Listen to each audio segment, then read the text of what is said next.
What's going on, everybody? Welcome to G-Miles World Podcast. And as we close out the NFL season, it was very, very hard to watch what happened to Marcus Mariota and the Titans. They fought all season to be able to, be in playoff contention, and he just couldn't go. He watches from the sideline as Andrew Luck just destroys the Titans' world, and their defense is flying all over the field. A defense that, I don't think anybody wants to face in the playoffs, but I just want to wait to see how it happens. Obviously, Darius Leonard, I believe he was snubbed out of the Pro Bowl. More tackles than any other linebacker in the league. A lot of other things going on with it. But overall, the Colts defense has just been unbelievable. But the biggest story is Andrew Luck. But I'm going to just talk about Marcus Mariota for a second right now, because a lot of people, are speculating that he could have gone. He wasn't tough enough. All these type of things like that. Let me just say something. I've watched this young man play, and I'm going to tell you right now, maybe sometimes he makes bad throws. He's not very accurate in most cases, but I've never seen him give anything less than 110%. So people have to be objective about it. It's not like, you guys remember like LaDainian Tomlinson on the sideline in that playoff game when they lost, and Jay Cutler on the side, and you thought that his knee, like, this was different for me because even though LaDainian Tomlinson, he's a great running back, I believe. Like, I think he recently just went. Didn't he just go to the Hall of Fame or something like that?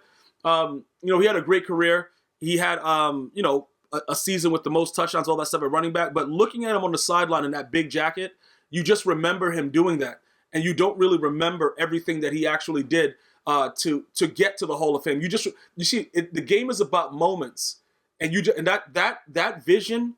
It stays in my head once I saw him on the sideline in that playoff game, because in my mind, I'm not a Chargers fan, never have been a Chargers fan, but in my mind, it kind of stuck with me like, yo, you got to do whatever you have to do to be out there. And it just looked like, it just looked weird. But when you look at Mariota runs into contact. He does wild things. This guy, like, he's not scared of the moment. So, like, he was hurting. That's all I'm going to say. Like, bro, for him not to be out there with his team, I'm pretty sure it hurts him a lot more than anything else to just not be there. Because would it have made a difference? I don't really think it matters if he plays. I think the Colts defense is just like, they're playing out of this world. Nobody wants to play. I don't think anybody wants to play against them. And like I said, I'm going to get to Andrew Luck in a second, but I just wanted to preface the whole podcast by letting people understand, because it's certain individuals that you watch them play, you know that they're tough. You know that their toughness is beyond what it should be. Even right now, where they have all these rules to protect the quarterback, you know that Marcus Mariota is a tough guy. So it wasn't about toughness. This was about the Colts' time. This was about the Colts just being ready to go out there and handle their business. That's all this was about. Nothing else was going on right here other than that. That's everything right there for you. So as I look at this going forward, I fully expect that the Titans will be back in playoff contention, because they got to build off of what just happened. They have an unbelievable, team put together. I think defensively, one of the things that hurt them earlier in the year, Malcolm Butler started off playing like a straight bum. You know what I'm saying, bro? So it is something that they have to actually figure out. Do they want to keep going with Malcolm Butler, even though he started playing better towards the second half of the season, or do they want to move on? But, Jarrell Casey's out. A lot of injuries were going on. So you can't really just put everything on Marcus Mariota, even though the quarterback is the most important position. Blaine Gabbert is an absolute bum. But again, I just wanted to make sure that everybody understands that.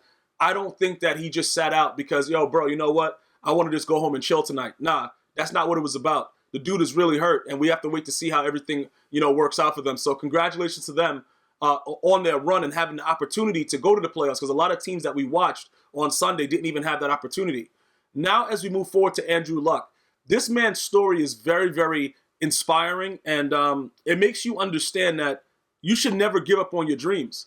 Because this man, while he was going through all these injuries, not playing last season, this dude was contemplating, do I want to play football? Who do I want to play football for? Is it for me? Is it because my dad played? You know what I'm saying? Like, bro, when you start to doubt yourself, that's like the critical part of everything that you're about. Because we already have to deal with the fact that everybody else doubts us. So now when your mind is saying, you know what? I don't think I'm good enough. I don't think I could do this. Like, what am I doing? That's when it's really, really bad. So that's what this man was going through. Okay, I want to kind of give you guys the vision, because after watching his little his little segment and listening to the things he was saying, for him to come back and be playing the way that he's playing, that's unbelievable, bro. Because you got to understand something. The first thing that happens is the fans, they want to know, like, all right, bro, is this guy hurt? Is he really hurt? Then the next thing that the owners start to question it, like, bro, this guy's out the whole season. Do we believe in him? Everybody has their own thoughts, but they don't understand. People on the outside world, unless you're going through it, you can never actually relate to it. And this is an unbelievable story, bro. And like I said, I wasn't even really, like, I used to say to Andrew Luck, like, bro, this guy's just throwing picks. He's a pick machine. I don't know what he's doing. And he did throw a pick 6 yesterday, and I understand all that. But at the end of the day, the way that he's playing, I don't think I've ever seen him play this well. Like, with everything that's going on with, with the team, the way that they're operating right now, the Colts are very, very scary. And the reason that I'm pointing all this stuff out is if you give them a chance now, like, these are the kind of teams that will knock out your favorite. You know what I'm saying? Like, the Colts right now, like, this is what it is. This is what they do. These type of teams that nobody thought would be doing anything, they come into the playoffs and then they just destroy your whole world. Like, yo, bro, they'll just go out there. Your team, you thought they were going to win, and they'll be like, nah, we got this. That's what happens with a team like the Indianapolis Colts. And overall, the thing that's really, really wild, his O-line, when people draft O-linemen in the first round, right, everyone automatically assumes that, why didn't they take a skilled player? Why didn't they take a skilled position, a wide receiver, running back? They're trying to build for the future. Bro, they solidified this offensive line. I literally watched yesterday, and like I said, I pointed out that Jarrell Casey and a lot of other players from the Titans were out, but they protect Andrew Luck. Andrew Luck used to go out there and get sacked every play. I don't know if you guys remember this. When he took over for Peyton Manning, wasn't he like the most sacked quarterback in the league or something like that? I can't really know the numbers like offhand, but I know that he was getting brutalized, bro. It was really, really wild, the things that was happening to him. And now you don't see that. Now you see him in the pocket and he's able to, go from a second to third read. He's able to do stuff. You can see his mobility. You can see a lot of the things that are going on. And it makes it a lot better for him as a quarterback to be able to visibly see what's happening on the field. And I just think that it's a different Andrew Luck. And it's an Andrew Luck that was able to go out and find himself, because remember, regardless of all the injuries he's had, he's never had to really sit out an entire season. And during that time, you have a lot of time on your hands to just think about the negative.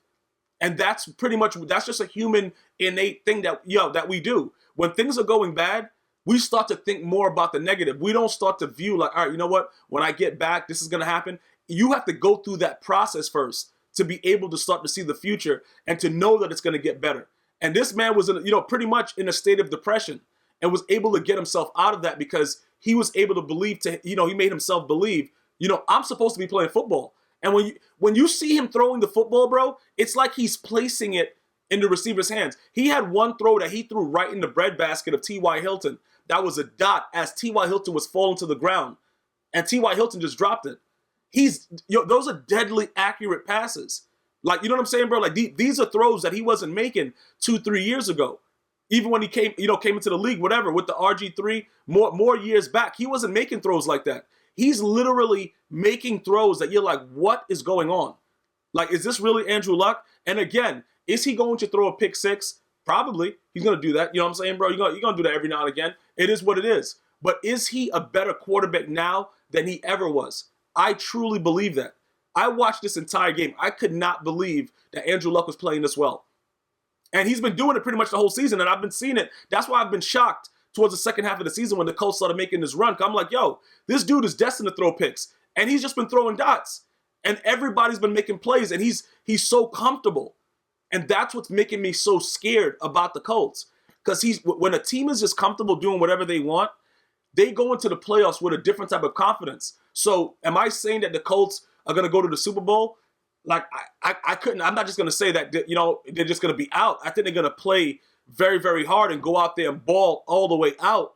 I just don't know if they're going to be able to handle the bigger teams and the bigger names. But this is a huge feat for the Indianapolis Colts, and it's a very, very very, very hard thing to take for the Titan fans. But all in all, you got to give the Titans a lot of credit for being able to be at this position, in my opinion. And I can't wait for playoff football. You're not going to want to miss the playoff recaps. Definitely subscribe, turn on post notifications. G Miles World Podcast. Until next time, one love.